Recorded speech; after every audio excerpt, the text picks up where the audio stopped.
Anxo Prado, non sei se é necesario ou preciso que eu diga quen é Miguel Anxo Prado, pero pensamos que nun ano en que a biblioteca escolar está en modo viñetas, pois debía ser el o que abrise esta xornada. Xa ten compartido máis xornadas connosco para falar da súa obra e eu creo que é moi bo que el abra porque el foi o pioneiro da banda deseñada en Galicia, de levar o nome de Galicia e da súa banda deseñada por todo o mundo mundial, premiado, bueno, non vou a decir todos os premios, non?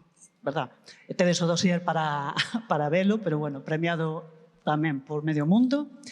E el abre e abriu paso ás novas xeracións da banda deseñada, que serán os que pechen hoxe a xornada, Jorge Campos e Xulia Pisón, non? Colabora tamén co Garaxe Hermético, coa Escola de Banda Deseñada que temos en Galicia. E eu, como coruñesa da Coruña, pois quero agradecerlle que bueno, fora o promotor e o director de Viñetas desde o Atlántico durante tantos anos e que pusera a Coruña tamén no mapa da banda deseñada de Galicia. É un agradecemento público que creo que lle debemos todos. Gracias, Miguel Anxo. Moitas gracias.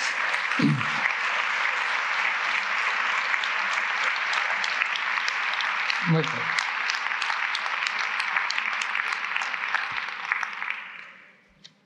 Xa son para min? Todos. Bueno, moi bons días. Se un país ten esta chea de xente disposta a defender e a traballar polo libro, temos esperanza. Non, a verdade é que, bueno, non.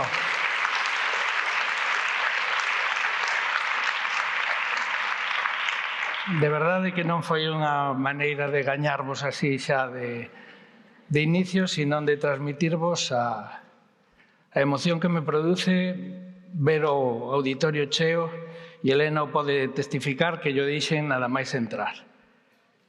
E velo, ademais, bueno, considérome convidado pois habitual, digamos, non é a primeira vez que participo nesta xornada, e ver que non baixa ni moito menos o nivel, senón todo o contrario. Ben, dito isto, sei que despois van falar xentes que saben moito máis de bibliotecas e de cuestións técnicas, digamos, referidas a este mundo, moito máis do que a min. Eu, de feito, son un desastre. A miña biblioteca é unha especie de mapa estragado na que todos os elementos están descolocados. Vou dicir o que decimos todos os desordenados, eu sei onde están as cousas. O cal é falso tamén. Sabemos onde están algunhas cousas e son as que nos permiten salvar os mobles diante dos demais. Pero ten unha parte positiva e é que levamos gratas sorpresas de cando en vez. Este libro non o perdera. Normalmente botábase a culpa a algún amigo que yo deixara estar, non, estaba ali detrás, sumerxido debaixo de moitos outros. Entón, como sei que haberá quen vos fale moito mellor de todos eses aspectos, eu quería simplemente, con esa autoritas que dá o tempo, que por un lado, a máis triste das autoritas, porque ven así de seu, non é que supoña ningunha excelencia, simplemente que sobreviviches. Pero é un autoritas. Evidentemente, o mono que consigue estar ali despois de tanto tempo e que non caeu na sabana, pois algo terá para poder transmitirlle aos demais, inda que non sexa o mono máis listo da familia.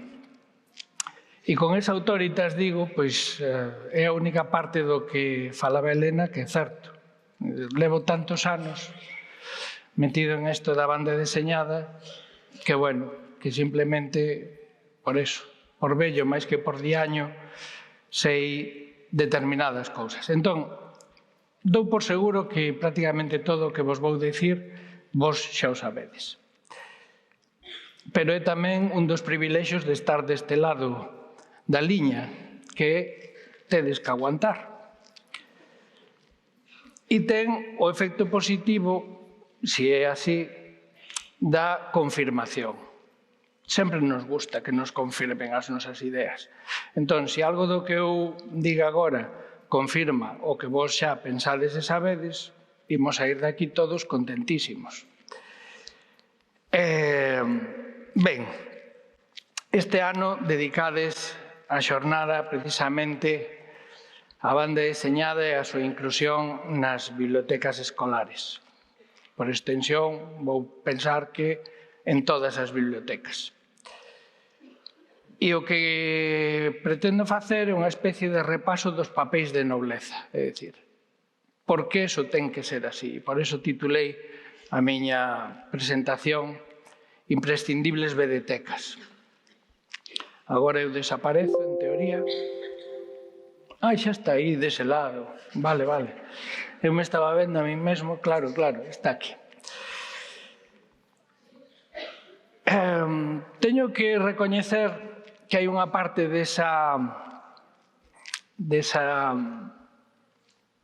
coñecemento que me ven dado por un lado porque son docente consorte. Os docentes consortes sabemos moito. Moito. É dicir, eu podía apostarme a xubilación a que podo manter unha conversa dilatada durante horas nunha sobremesa e dar o pego. É dicir, todos creeríades que eu son profe de instituto. Todos. E todas. Sin excepción. Seino todo. Asistí a todas as conversas posibles e variantes. E dentro desas conversas, a miña muller, que foi profesora de lingua e literatura, vale por Deus, centro polo que pasaba, centro onde montaba unha vedeteca. Unhas veces con moi boa recepción e outras veces con torcedura de morro, todo hai que dicilo. Eso de, como vamos meter aquí para os cativos e tal. Estou falando tamén do Pleistoceno, porque este percorrido foi longo. Pero o certo que, en principio, non era simple e doado, ás veces, iniciar unha vedeteca dentro dun centro educativo. Afortunadamente, eso mudou. E a través desa experiencia compartida, eu fui coñecendo tamén moitos dos intríngulis que tiña esa relación, pois, por un lado, cos compañeiros, esa necesidade que ás veces tedes de xustificar por que certas cousas teñen que estar na biblioteca escolar, e despois en relación co alumnado, claro. Tamén ese sempre misterioso comportamento do lector co libro e do lector adolescente, que iso xa é que vos vou explicar a vos. É dicir, un fenómeno que é casi entre máxico e perturbador. Bueno, o que pretendo é, como vos decía, xustificar esa decisión e darlle peso a esa necesidade que a mí me parece indiscutible de que a banda deseñada, o cómic, os tebeos formen parte desas bibliotecas escolares. Teño que poñer gafas, ainda que me sei o rollito, para seguir un pouco o plano. Ben, estamos rematando que isto é moi forte. O primeiro cuarto do século XXI. Aquí hai moita xente nova, pero tamén hai xente abonda como para decatarse que vivimos a maior parte da nosa vida no século XX, que nos parecía quase eterno, non? Pero levamos xa 24 anos, como quen di, porque este xa está rematando, do século XXI. Ben, no século XX, e se cadra, isto xa mos coitáchedes moitas veces e moitas outras ocasións. Pero é que é, para min, un fulcro deste arco, desta estructura. No século XX, o ser humano só conseguiu inventar, aportar dúas linguaxes á arte. E levábamos séculos e séculos e séculos con tradicións seculares, nunca mellor dito, que iban desenvolvendo artes que prácticamente viñan desde a antigüedade. Ben, no 19 temos unha primeira incorporación, que é a fotografía, e no século XX o ser humano crea o cine e a banda deseñada. É certo que as dúas linguaxes nacen como tal a finais do XIX, 1800 e moitísimo. Aí se discute, como sempre, xa sabedes como son os teóricos, que lles encanta dar voltas a datas que ao final non deixa de ser casi irrelevante se foi en 1894, en 96, se foi Adolf Toffler, se foi o Yellow Kid, vale. A finais do XIX, máis ou menos, invéntase a linguaxe.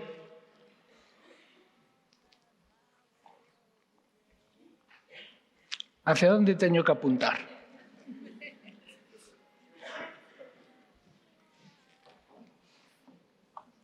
Ahora. Xa está. Son estes dous de arriba, non? Sí, perfecto. Moitas gracias. Como vos decía,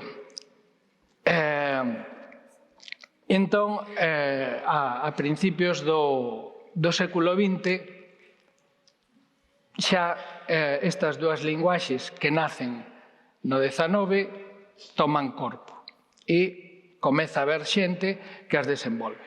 Por un lado, a cinematografía, efectivamente, e por outro lado, a banda deseñada, o cómic.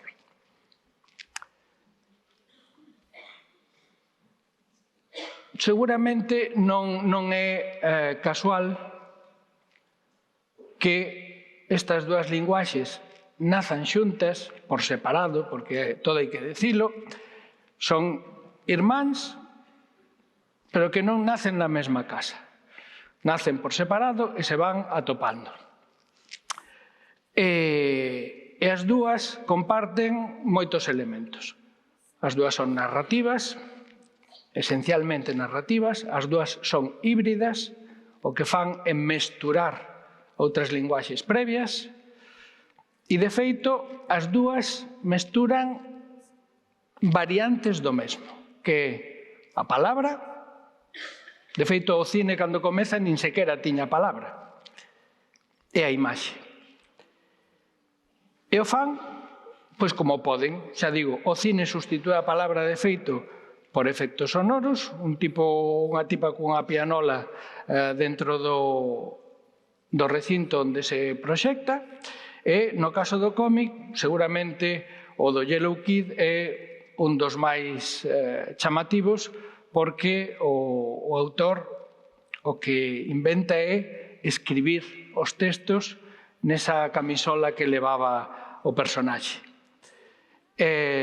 Utilizaba, por tanto, eses dous niveis que chegan hasta os nosos días, que son o texto diexético, que explica, máis ou menos, que vai falando, que vai contando unha parte da historia, e despois, dentro do personaxe, o que ese personaxe pensaba ou, nun momento determinado, podería chegar a decir.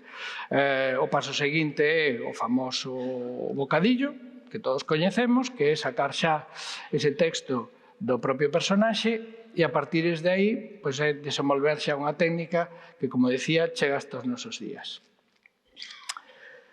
A fotografía, que é a nai do cine, por iso decía que nacen en casas diferentes, foi unha linguaxe que sí que se desenvolveu abondo durante o XIX, e cando chega a finais de século, xa está todo preparado para que esa fotografía poda rexistrarse de maneira seriada e convertirse nunha película.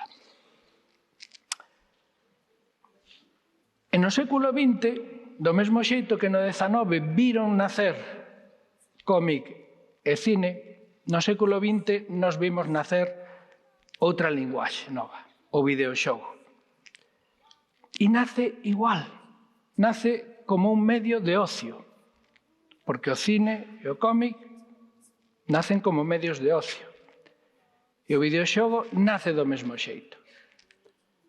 Pero o videoxogo, que os que miramos para el desde o principio con interés máis alá da preocupación de o neno pasa toda a tarde xogando a videoxogos e tal tumba, vimos que era, como cine e como cómic, unha ferramenta potentísima. Potentísima. E eu, xa máis dunha vez, declareino públicamente, non me acaba de chegar unha proposta. Eu espero non deixar de traballar neste mundo sin participar nun proxecto de videoxogo. Como cómic, terá o problema nominalista, que non damos resolto. Historieta, que soa así como pouco importante. TVO, bueno, sí, era unha publicación en concreto. Cómic, fai referencia a que é cómico, pero xa non é cómico, tal. Pois o videoxogo vai pasar o mesmo. A ver como demos atopan un nome que sexa digno abondo, como para que non dé esa idea de non, estamos xogando. Hai cousas absolutamente maravillosas que se están facendo xa nestes momentos, dun nivel narrativo e artístico que deixan, pero patidifusos.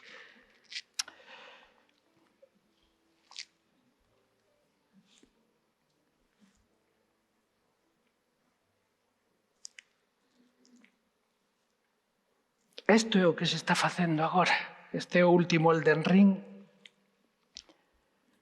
E a capacidade, de crear mundos, que é un leitmotiv constante da literatura, da narrativa, do cine, do cómic.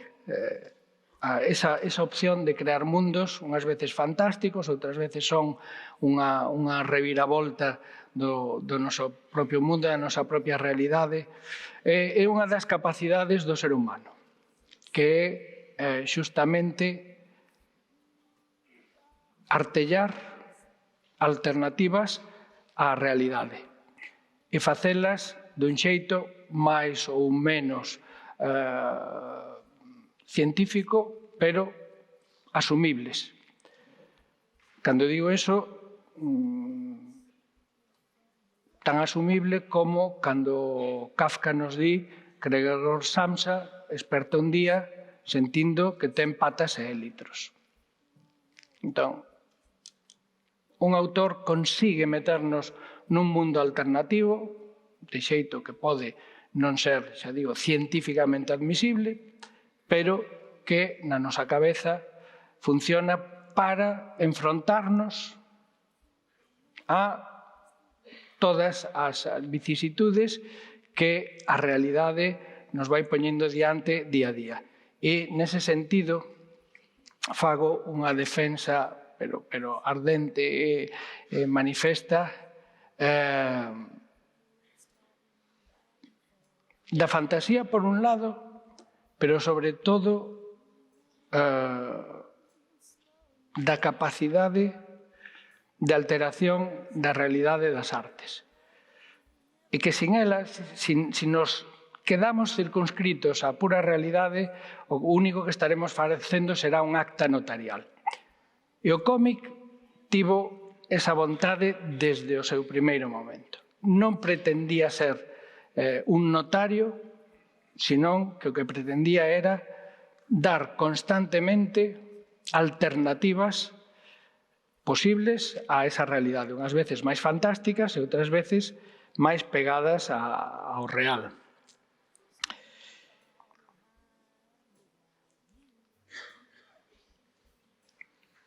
Dito isto, como docentes que sodes, supoño que a maioría, como formadores de persoas, si pensades que isto leva funcionando dende hai máis de un século, é dicir, 120 e pico de anos, podedes tamén vislumbrar o corpus que se xerou. É dicir, estamos falando dunha linguaxe que, ademais, esténdese por todo o globo. Esténdese oriente, occidente, norte, sur, todas as culturas desenvolven unha vía das dúas linguaxes, de cine e unha vía de banda deseñada. E todo o que se produce durante todo ese tempo. Entón, atopámonos cun problema, que podemos continuar deixando que esa pedra vaya rodando ladeira abaixo sin máis interés que vela rodar, ou podemos incorporala para facer desas persoas que estades formando, pois o que decimos sempre, cidadáns máis críticos, máis cultos, e que coñezan precisamente eso, todo o herdo que as xeracións precedentes foron construindo para facilitar o futuro dos que veñen detrás. É un manual de instruccións, o único que facemos no fondo é iso, é pasar o manual de instruccións. E o manual de instruccións, como todo o mundo que se teña enfrontado a un manual de instruccións sabe, si só nos dá os datos estrictamente técnicos, os máis de nós rematamos perdidos. O manual de instruccións nos ten que ir dando moita máis información do que estrictamente collo destornillador, nos ten que dicir, tens que buscar un tornillo, un parafuso, está na esquina dereita, tal, está pintado de vermello, tal, non sei que, cuidado que na parte de arriba hai un trebello que che pode dar unha descarga, tal, bueno, pois todo iso e saber para que sirve e saber que se pode facer con iso e saber como interpretalo. Por tanto, se despois de século e pico non sentimos a necesidade de acompañar a eses alumnos, a esas persoas que se están formando tamén na súa experiencia, no seu contacto, cunha linguaxe que forma parte xa da súa vida dende, xa digo, hai 100 e pico de anos, estamos facendo deixación de funcións, porque, efectivamente, haberá un eido no que deixaremos que esa formación sexa asilvestrada, con todos os perigos que sabemos que eso pode ter. Nese sentido, eu quería comentar dúas cousas. Unha,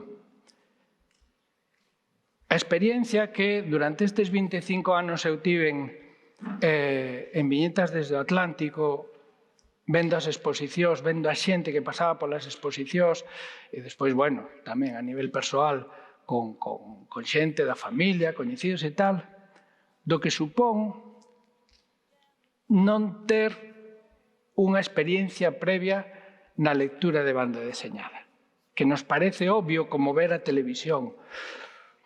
Ver a televisión é un acto estrictamente pasivo. Ler unha banda deseñada é un acto de creación compartida. Porque a banda deseñada baséase, é a linguaxe ata o de agora máis elíptica creada polo ser humano.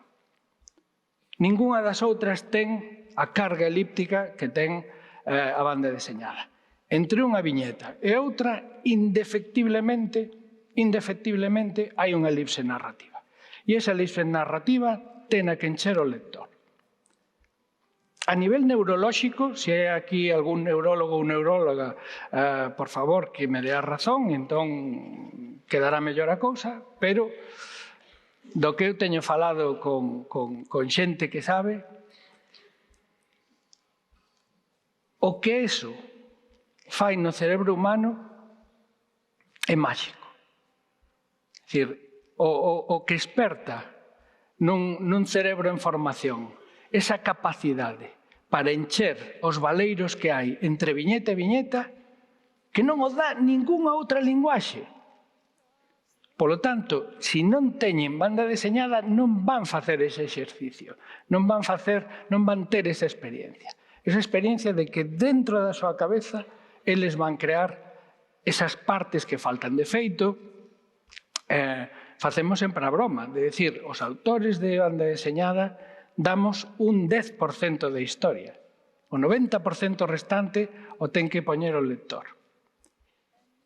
Pero, ademais deso, dentro de cada viñeta, prodúcese unha sinécdoque abrallante que unha imaxe fixa funciona como resumo da totalidade, é dicir, é un exemplo, pero de manual, aparte polo todo. É dicir, cando vemos un personaxe que está facendo así, estamos vendo todo o movimento. Estamos vendo o movimento que fixo anterior para colocarse na postura inicial e estamos vendo o movimento seguinte que vai facer. É unha especie de elipse narrativa invertida. Polo tanto, eso provoca un cableado cerebral que é magnífico e que permite, de feito, potencia moitísimo esa capacidade para ver as partes que faltan no puzzle. E cando hai xente que non tivo ese entrenamento, porque os houbo, xentes, pois, bueno, da idade, pois, das nosas nais, as nosas, non as vosas, que seguramente algunhas serán da miña idade, non. Os nosos pais, xa non digamos a vos e tal, senten fatiga lendo un cómic.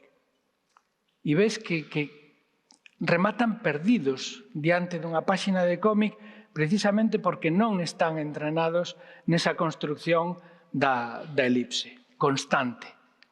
Entón é como visitar un museo. Está estudiado. 2 horas nun museo é o límite. De feito, a partir de 1 hora empezamos a ver menos e a capacidade de retención, pois isto é semellante. Un cómic, alguén que non este entrenado, non é capaz de seguilo ben. É unha minoría, é certo, pero efectivamente funciona. Outras cousas, outro elemento para ter en conta. Resiste en formato libro o que non está escrito. Así como narrativa e outras formas da literatura senten aí o rabuñón do digital, o cómic, inda tendo unha presencia digital, sigue sendo, basicamente, unha linguaxe que se desenvolve en libro. E, curiosamente, que incluso xentes que estamos moi digitalizados, mantemos esa relación, pero vehemente, co formato. E tamén algo a ter en conta para comprender por que deben de estar nas bibliotecas escolares. E despois algo que pode sonar moi chusco, pero que os que chegamos a estudiar caligrafía lembraremos, moitos e moitas das que estades aquí, que ás veces me poño un pouco así a reposto, non cando colledes o bolígrafo e o lápiz desas formas extrañas, tal, despois teredes problemas, xa veredes, de artrose e cousas así por coller desa forma os trebellos de escribir. Pero é o único medio onde os rapaces e as rapazas van seguir vendo textos escritos. Inda que agora está digitalizado o proceso, pero a letra non é unha letra de imprenta, non é unha tipografía. É normalmente a letra dos autores, a letra de especialistas que xa van desaparecendo, tal. Co cal é o único espacio onde van ter contacto con letra inicialmente escrita a man, lexible e ben feita, non de médico. Que eu tamén, por esa experiencia con sorte, eu cando fun vendo a progresión na forma de escribir, que eu dicía, pero claro, eu entendo que os cadernos rubio teñan desaparecido, xa non se usen, pero leñe, unha A debería parecer unha A, non? Ben, pois en cómic o 90% está rotulado con letra a man e poden ver, mira, se pode facer unha A que sexa unha A e unha E que teña ou 3 palitos ou esa forma que ten que ter unha E, así que, inda que xa digo, é así un mérito un pouco secundario, pero que eu non o desbotaría. Vale, todo isto para convencervos do importante que é o cómic.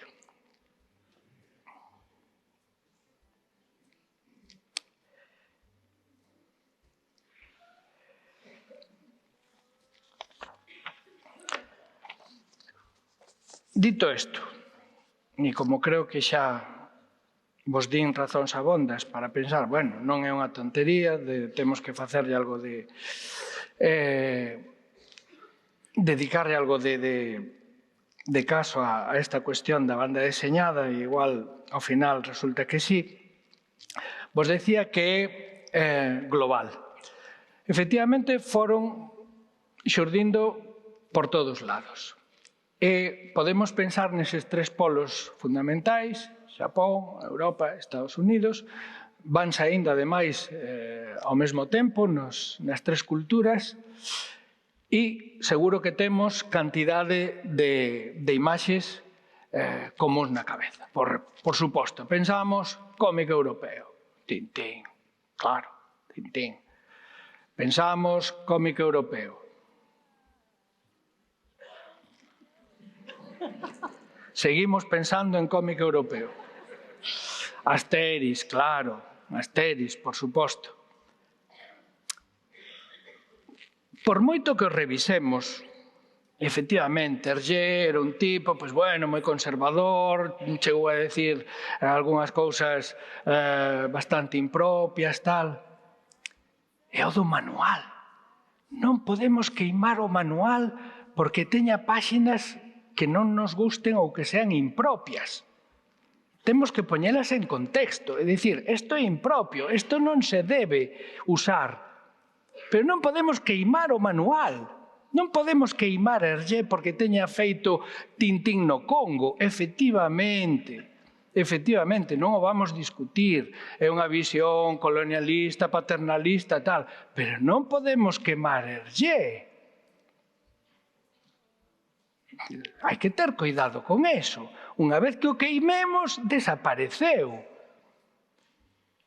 Xa pasamos séculos escuros.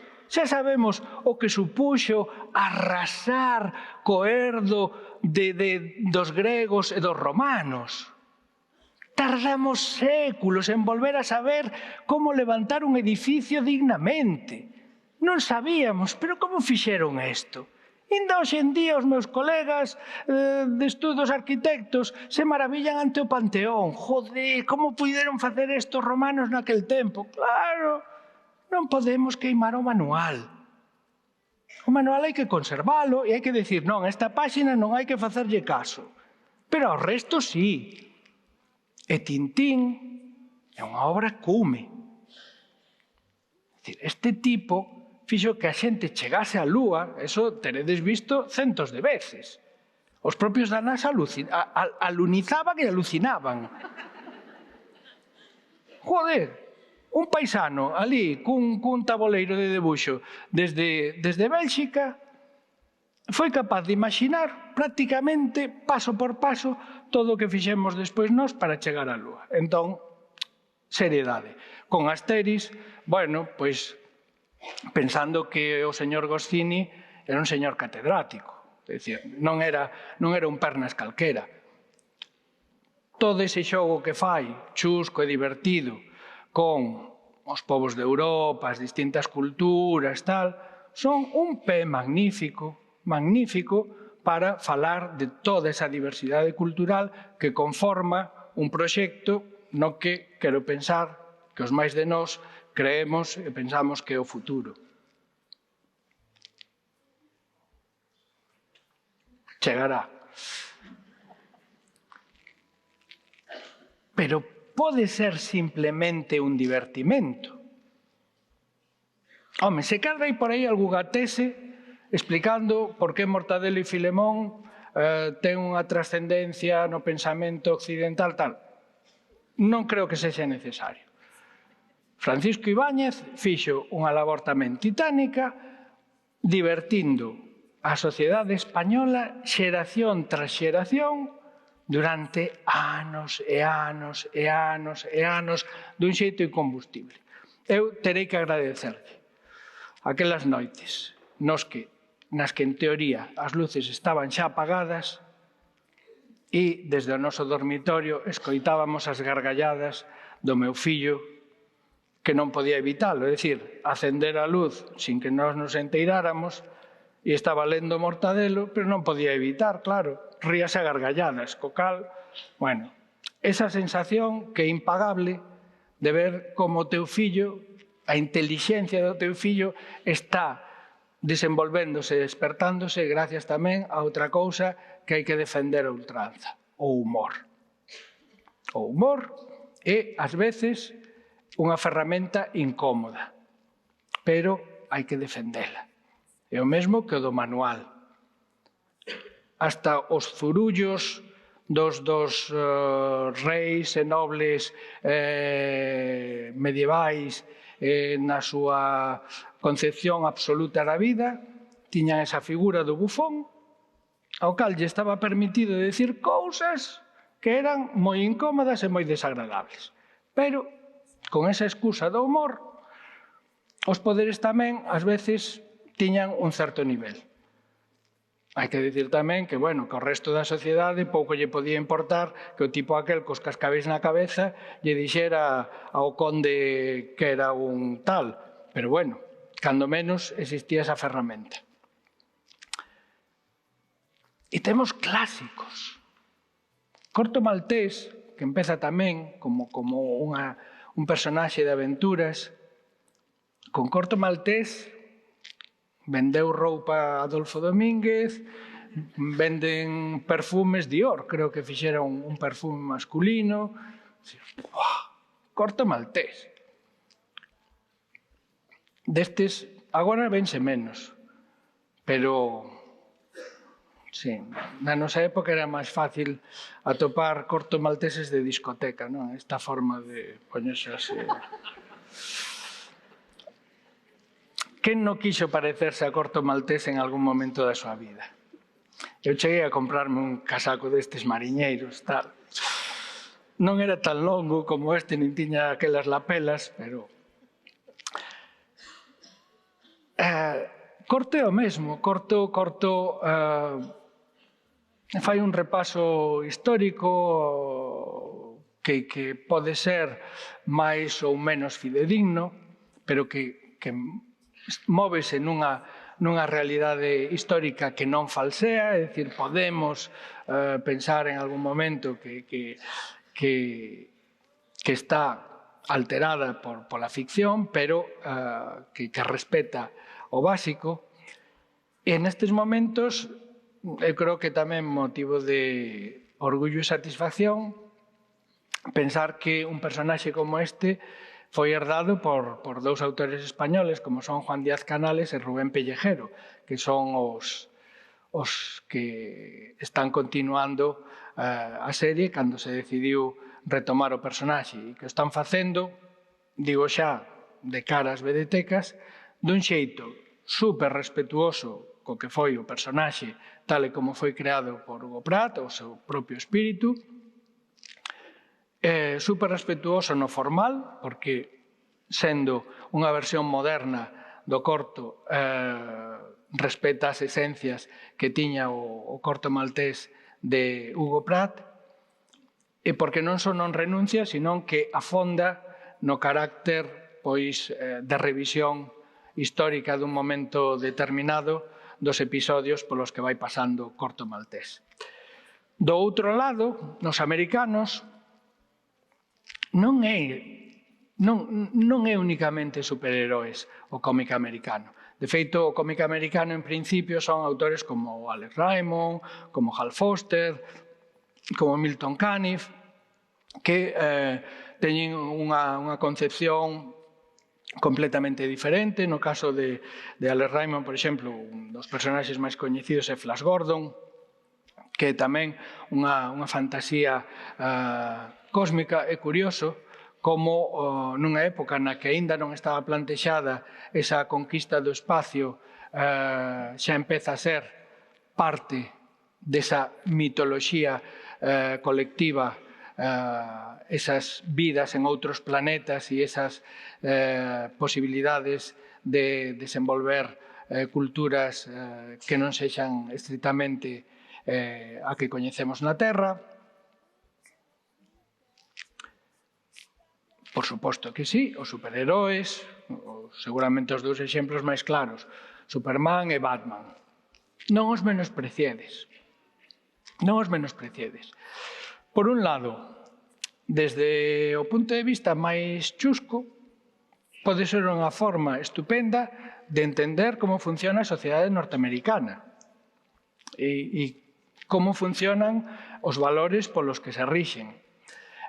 Pode funcionar tamén como antídoto, no sentido de vacina, ver o que pode vir para aquí. Esa figura do superheroe é tremendamente adictiva e atractiva. E habería que facer, non ocultala, senón unha lectura ademais crítica. Unha lectura que nos faga reflexionar sobre esa figura. O heroe, Corto Maltés, era alguén que, participando da sociedade, conseguía un resultado óptimo. Home, traballan sempre dentro dun rexistro que a min, personalmente, non digo que teña que ser compartido, prodúceme un certo repelús, que é a épica. A épica me parece que é unha enfermedade que trae consecuencias fatais. Pero, bueno, o heroe, ainda con esa componente épica, participaba na sociedade, usa o colectivo. O superheroe non. O superheroe é Deus ex machina. O superheroe é o que toda a sociedade no seu inconsciente está desexando. Alguén que nos veña a solucionar os problemas. O que nós non somos capaces de solucionar, que veña este coa capa e o calzoncillo por fora e non lo solucione. Ben, pois máis alá da broma, pode dar pé precisamente a facer unha revisión crítica. Hai incluso Batman, hai obras de Batman, recordo en concreto unha debuxada por Dave McKean, non estou seguro de quen era o guionista, que era o Arkham Asylum. E é unha revisión da psicoloxía do superheroe e a través de todos os que están encerrados no Arkham Asylum, que son os seus malos de sempre, o Joker, Poison Ivy, todos estos, o van enfrontando, por decirlo así, a todas esas supostas patoloxías que poden estar dentro desa cabeza. Polo tanto, sí que pode ser moi interesante tamén facer revisión dese tipo de material. Pero é tamén Will Eisner. Que Will Eisner é quen? É o Stephen Hawking da banda deseñada. É dicir, foi o tipo que na banda deseñada occidental, por primeira vez e dun xeito comprensible e transmisible, estructurou a linguaxe da banda deseñada. E ten obras, como pode ser O contrato con Deus, que resumen a triloxía, que son imprescindibles, simplemente imprescindibles.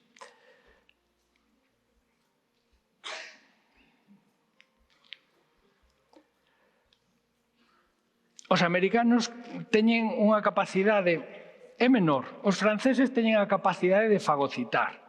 Eu fui un francés durante unha certa temporada e, de feito, me chamaban Prado.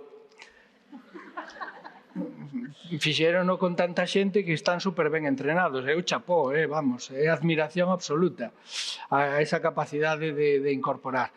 Os americanos tamén o fan, pero, bueno, un pouco máis selectivos. Pero dentro do mundo anglófono, máis facilmente.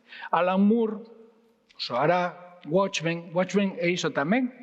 É a premisa da que parte é quen vixía ao vigilante. É dicir, quen controla aos superheróis. Bueno, pois foi unha reflexión desde dentro do sistema de como funcionaba o sistema. Superinteresante. E outro británico, este supoño que moito máis na cabeza de todos, pois claro, Neil Gaiman, co seu personaxe Sandman, que o que fai é unha especie de nova mitoloxía clásica, semella moito o panteón grego ou romano, pero modernizado, con un verniz así un pouco dark, un pouco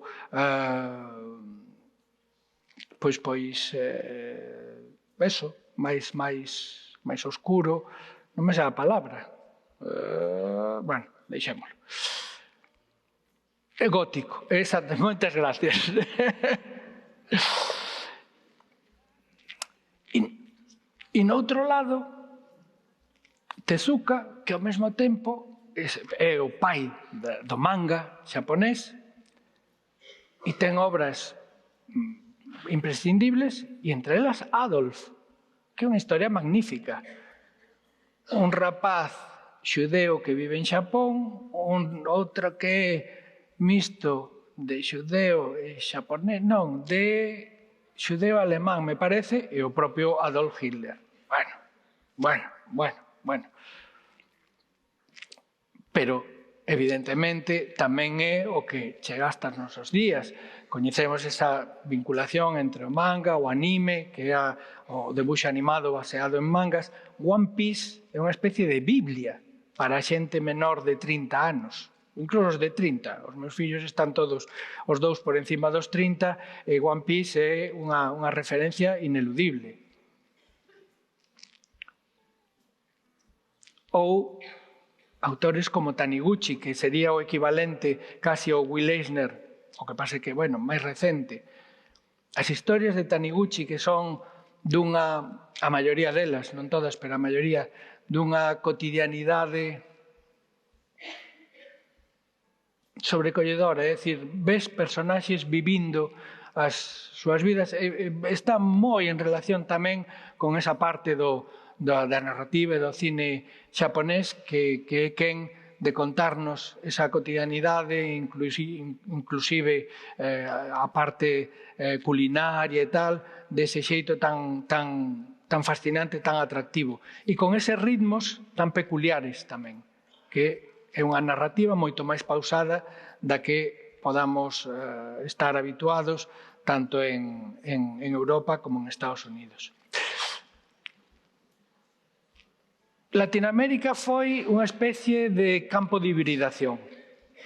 Está chea de autores importantísimos, pero que se moveron sempre entre as pulsións, sobre todo, do cómic europeo e do cómic estadounidense, polas evidentes influencias das respectivas emigracións e dos mercados. Mafalda, evidentemente, de Quino. Paseime, listo. El Eternauta, de Oesterheld, que desastre. Xa vos esquecedes dos nomes, vos tamén. Solano López. O Morcinder, de Brecha, Solano López tamén, e Oesterheld. Son uruguayos, argentinos, sobre todo, son os dous países que deron máis autores e que siguen dando, e que xa digo, son unha especie de campo híbrido do que foron estas dúas vías de creación do cómic. E despois, dentro dese corpus xa, pero incuestionable, claro, pero como podedes falar mellor do que supuxo o ascenso do nazismo en Alemania que a través de Maus, de Spiegelman? Como podemos falar de todo o que trouxo a revolución islámica en Irán e todo o que supón un goberno teocrático condicionado por crenzas religiosas e todas as disfuncionalidades terribles tantas veces que eso pode traer, como o Persépolis de Marjane Satrapi? Como podemos falar dun xeito tan emocionante e entrañable do Alzheimer e das enfermedades de estrago da memoria, como pode ser o Arrugas de Paco Roca? Como podemos falar desa xuventude roubada, perdida, que tiveron axentes que tiñan que abrirse camiño na posguerra e na propia guerra, todas esas xeracións que simplemente perderon? O título é maravilloso. A Jaime dixenllo sempre: jamás tendré 20 años. Non hai mellor forma de explicalo.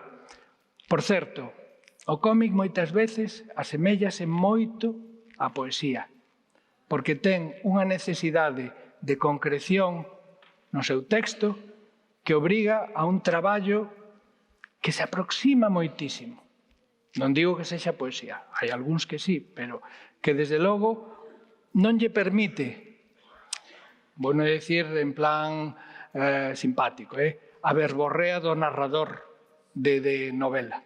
É dicir, non, o autor de cómic ten que circunscribirse a espacios moito máis reducidos e, por tanto, ten que escoller moito as palabras, os adxectivos e como construe as frases.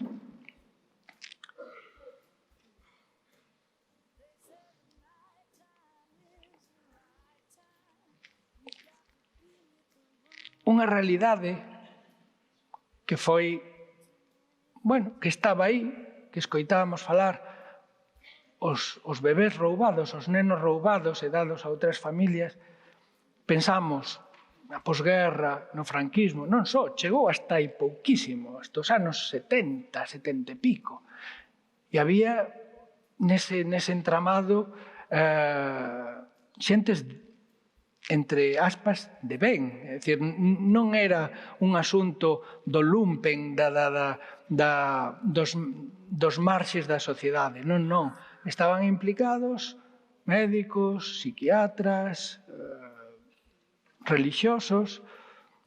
Ben, unha sociedade ten que plantar cara aos seus problemas, ás súas eivas, aos seus erros, e Contrapaso, de Teresa Valero, Os fillos dos outros, fai, a través dunha ficción baseada en datos rigurosos, porque cando cita un nome e con coñecemento de causa, un xeito tamén de poder falar dun tema tan escabroso como ese.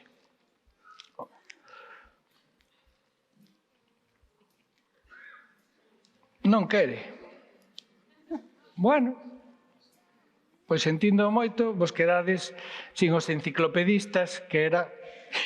Agora non estou facendo nada. Vale. Rematando. E tedes xa, ademais, unha vía inicial que eu non deixei de louvar desde que se puxo en marcha o proxecto, que foi o Premio Nacional. O Premio Nacional, máis alá desa cuestión, de vanidade, deron o Premio Nacional, non mo deron, como me gustaría que mo deran, tal, crematística, tampouco despreciemos, eran 24.000 euros, agora xa son 30.000, apaño un ano, pero levamos 17. Son 17 obras que nos poden gustar máis, menos, pero que pasaron toda unha peneira de críticos, de xurados, tal ou tumba, que nos garanten que, como mínimo, merecen a pena de ter en conta. Entón, Bardín de Max, Arrugas de Paco Roca, As serpes cegas de Bartolomé Segui e Felipe Hernández Cava, El arte de volar de Quín e Altarriba, Plaza elíptica de... Santi Valenzuela. O peor de todo é que son amigos. Así que espero que isto non se emita en redes e que os que estades aquí me gardedes o secreto. O Dublinés, de Zapico, o Ardalén dun tipo que andaba por aquí, o Black Sad amarelo de Díaz Canales e Juanjo Guarnido, As meninas de Santiago García e Javier Olivares, este sí que é amigo. El paraíso perdido. Outra vía, non sempre gloriosa, hai que decilo, pero as adaptacións. Este paraíso perdido de Milton, adaptado por Pablo Auladel, non sei o que opinaría Milton, se cadra pois está removéndose na tumba, pero é belísimo, é francamente unha preciosidade. O Lamia, de Raico Pulido,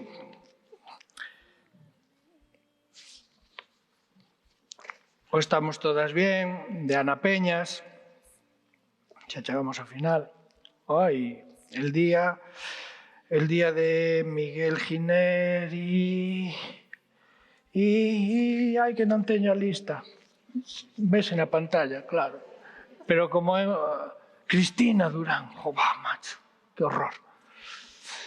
Que horror, que horror. La Divina Comedia de Oscar Wilde, de Isusi, Primavera para Madrid, de... Este non é amigo, de Magius. Non, a ver, sí que... Quero decir, non é íntimo. Non é íntimo. É que tamén o feito de estar tan viaxado no asunto é que as máis das veces son colegas de moitísimo tempo. Magius, pois coincidín con el un par de veces, é un tipo super simpático tal, pero, é dicir, non é amigo de Facebook. El pacto de Paco Sordo e o deste ano, Grito nocturno de Borja González. Vedes a variedade. Conseguimos eso, que o Premio Nacional non fora un reducto. Era un dos perigos que había, non. En 17 anos, a variedade de obras que se premiaron é absoluta.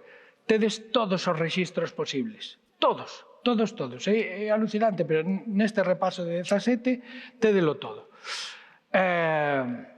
Sei que xa estabades convencidos e convencidas que tedes banda deseñada, cómic nas vosas bibliotecas escolares.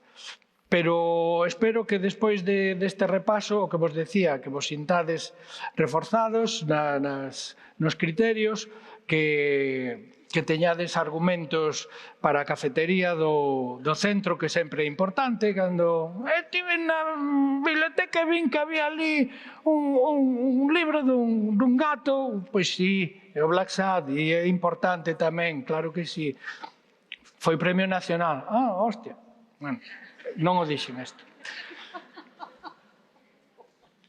De verdade, estou encantado de que cada certo tempo me convidedes a participar neste día con vos. Foi un orgullo inmenso ver que, como vos decía, que hai tanta xente disposta a manter o facho da lectura de xeito irreductible, como os galos de Asteris.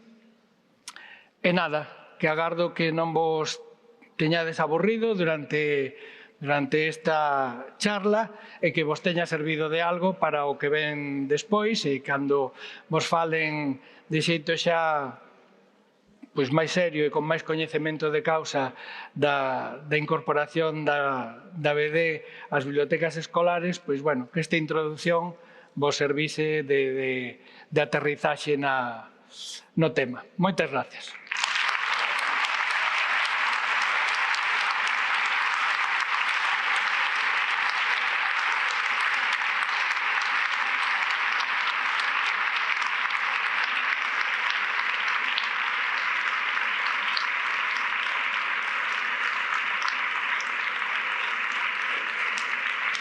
Agora ven o café. Moitas gracias, Miguel Anxo. A vos. Eu creo que eu me quedei con isto de creo que todas e todos os que estamos aquí acompañaremos ao noso alumnado en ese cableado cerebral e en facer o 90% do traballo que non facedes. Moitas gracias. E agora, como ben dixo, temos o café.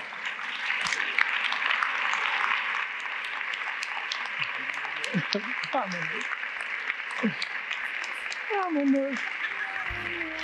Wild and free. You ain't seen nothing like me yet. I could make you happy, make your dreams come true. There is nothing that I